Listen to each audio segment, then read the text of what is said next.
Good evening and welcome to the City of Cedar Falls Planning and Zoning Commission meeting for Wednesday, October 25th. We'll call the meeting to order and have a roll call. Alberhaski? Aye. Chrisman? Here. Grievovich? Here. Hartley? Here. Larson? Here. Leeper? Here. Lynch? Here. Moser? Here. Stallnaker? Here. Got a full house tonight. Great.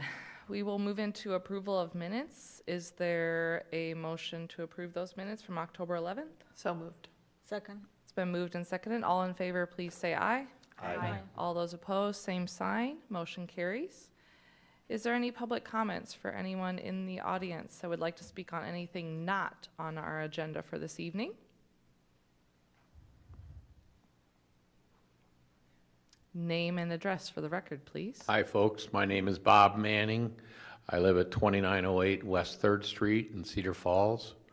I am the executive director for the Cedar Valley Home Builders Association, and I wanted to just come and talk with you tonight. And I don't know if it's appropriate to get responses after I sit down, but I was disappointed to see that the density requirements were alluded to in the BNKD proposal on Union and 12th Street, Union to from 12th to 1st Street, I believe it was. And as the public spokesman for the Home Builders Association, we have dealt with neighbors that don't want things. The standard saying is, "Not in my backyard." And certainly there was an 8-0 vote on it, and now the company is going to the city council. But I've heard that there's not always a real close feeling with the city council, and I wonder a little bit if perhaps some are taking a stance that, hey, if there's neighbors complaining about it or a whole room full of neighbors, we're going to concede to them. And it's never popular to vote against somebody that you know in the audience, or that they've taken the time to come and speak with you, and to not support what they're doing, or to fall back and just say, okay, let's just vote to cancel it. This city, the time of the 90-foot and 100-foot lots, frontage foot lots, are somewhat a thing of the past. Those lots are very expensive. That's not going to be where the middle class ends up at in Cedar Falls, Iowa. The 60 and 70-foot lots are a necessity. We see what's happening where my daughter-in-law lives in Des Moines, in Clive, and in Waukee, where those are 65-foot lots. They scare me because they're so close to the next house. And as my daughter and son-in-law found out when they built their house 4 or 5 years ago, that they don't always end up with 1/3 of an acre, which has always been my son-in-law's goal, not at the prices that they could afford. And so I hope that was a real opening event for many of you. It's something that we have to consider seriously.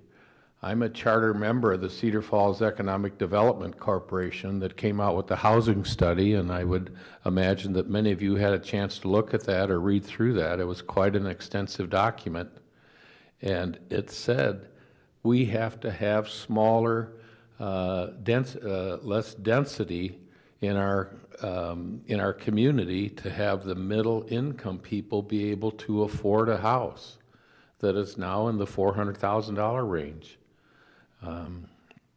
We had some starter homes in our parade of homes recently that were on a higher density area, and the starting price was something like $289,000. Boy, that's too much for a starter home. So we've got some real challenges here, and I hope that you'll take a hard look and put a lot of thought into your vote and what happens in the future. There will be more things coming like that, and there will be more neighbors, unfortunately, that are not pleased with that. But Otherwise, you're going to have the super executive neighborhoods next to the middle income neighborhoods. Not that there's anything wrong with that, but that's not what the buyers are able to afford in this market. And we've had other land development open in Cedar Falls. We represent the Cedar Valley, so we've just recently had the Orange School property in Waterloo called Paradise Estates approved for its final time. And they're doing a groundbreaking on that in about 2 weeks. But the fight that went on with the neighbors over the years, they didn't want housing, they wanted corn. And I can appreciate that. I'd rather have water, for my view, than corn, but corn would be a second alternative. So please consider that for the health of our city and where we want to go. We don't have enough housing right now for the people that want to move to Cedar Falls. And that's a good problem to have, but it's an ongoing problem. And the vote that was taken here 3 weeks ago hurt our potential development. So again, I know it's hard when your neighbors are looking at you in the eye and saying, hey, I don't want to see this dense of an area developed. We want to keep it calm and quiet, and we don't want the traffic. And whether it's been the quick trip out off of South Main Street or other developments that you all have had your fingers and knowledge involved with, frequently it comes, unfortunately, with the neighbors saying, not in my own backyard. Thank you. Thank you very much. Can we address those comments? Yeah, go ahead. Yeah, Bob, good comments. I agree with almost everything you said. In terms of density, I think this group has been a proponent of density in this city, without exception, almost. In terms of caving to the community, I would not characterize it as that.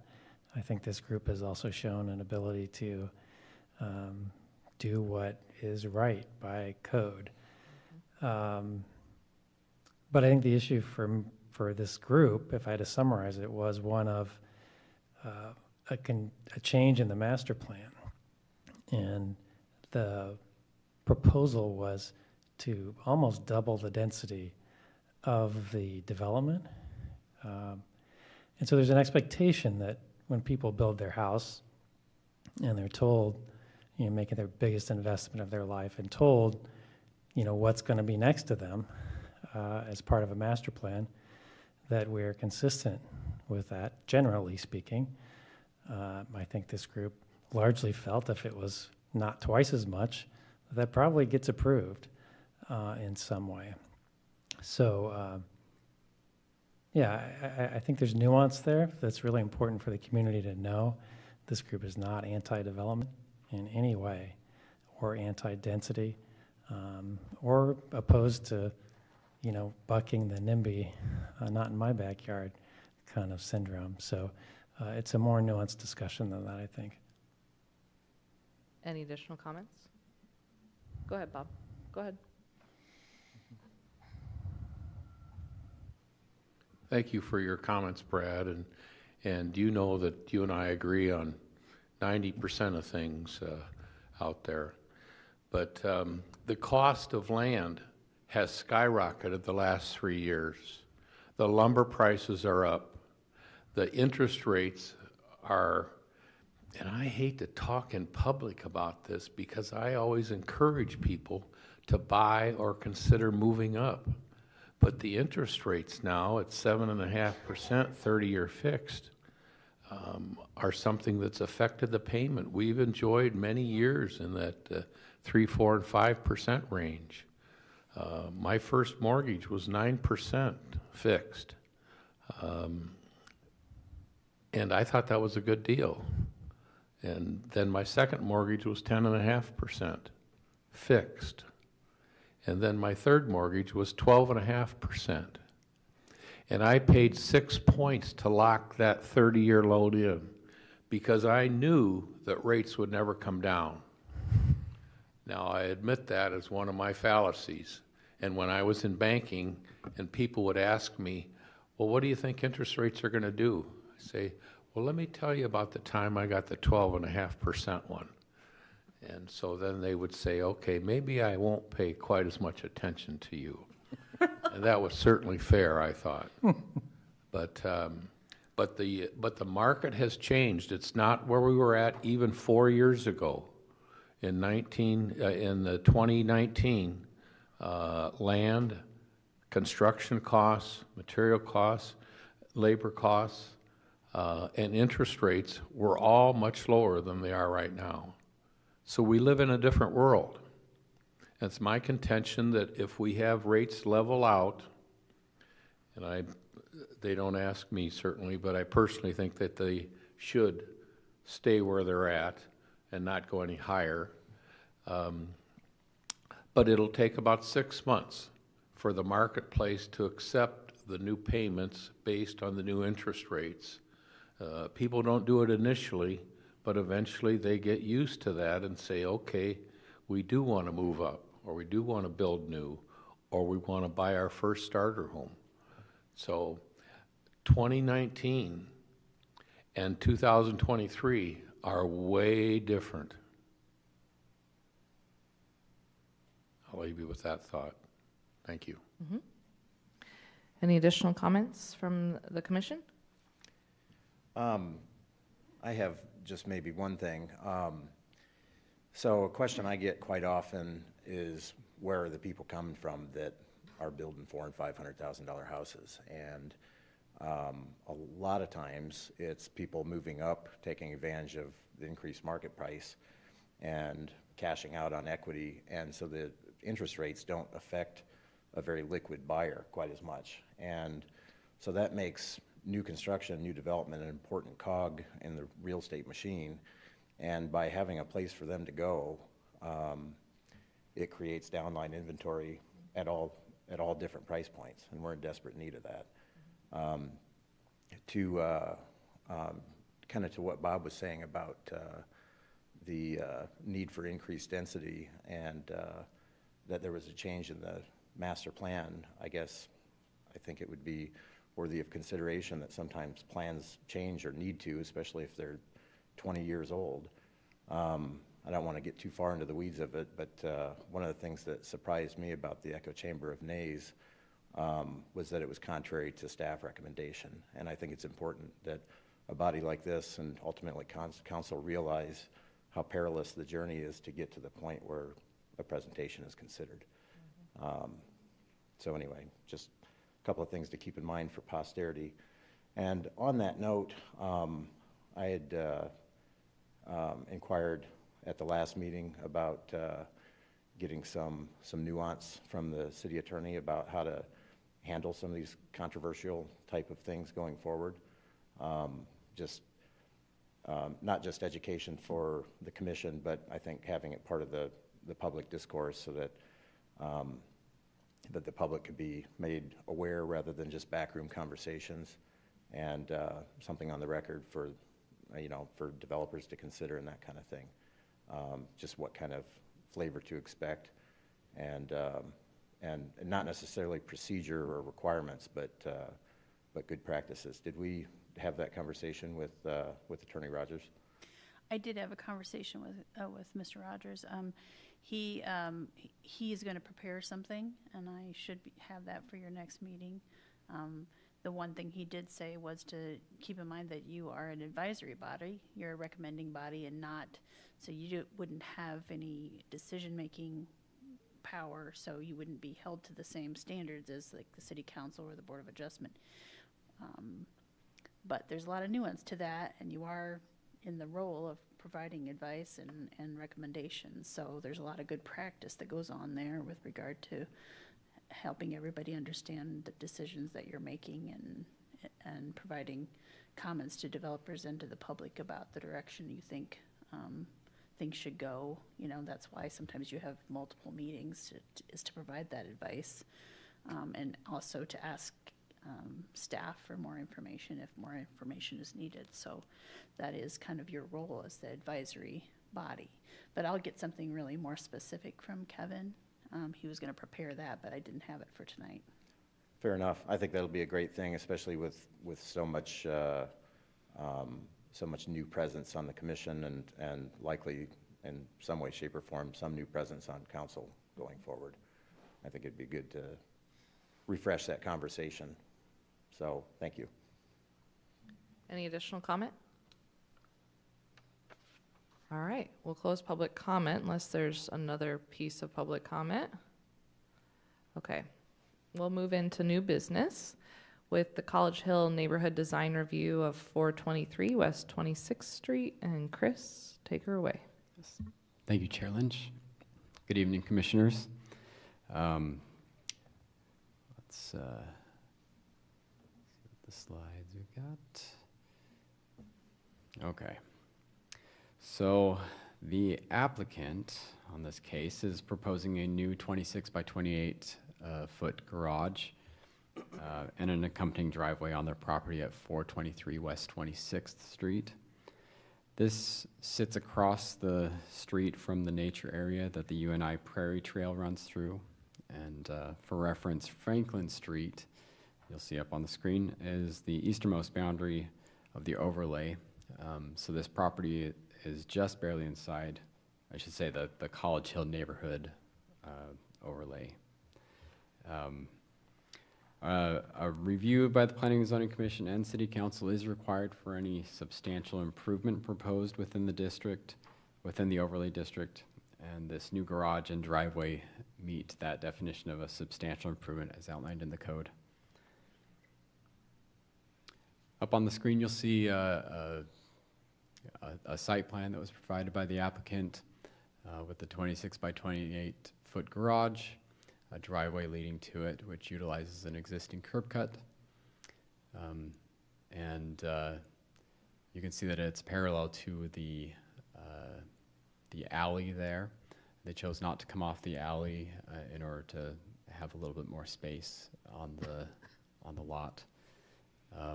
But they are also providing, as part of this project, some sidewalk infill, as indicated by the blue area on the site plan.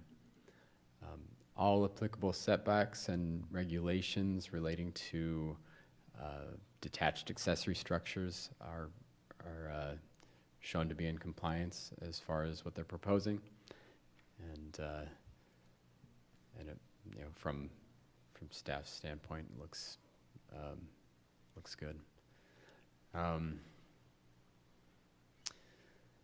Up on the screen is their elevation drawings. Not a ton to look at here, but primarily the materials choices as far as siding and asphalt shingles will match the color and style of the house.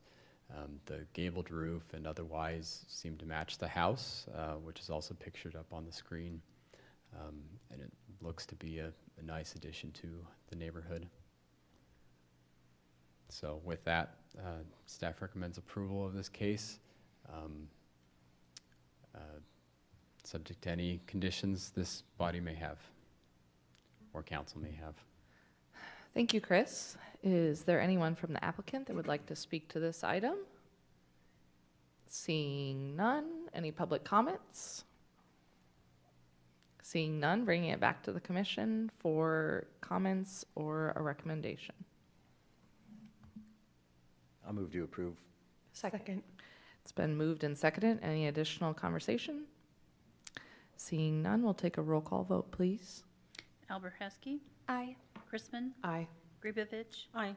Hartley, Aye. Larson, Aye. Leeper, Aye. Lynch, Aye. Moser, Aye. Stallnaker. Aye. That motion carries. Great. We have no old business for this evening, so any commission updates, Karen? My only update is to thank Kyle for his good service to the community by serving on the Planning and Zoning Commission. Tonight is Kyle's last meeting.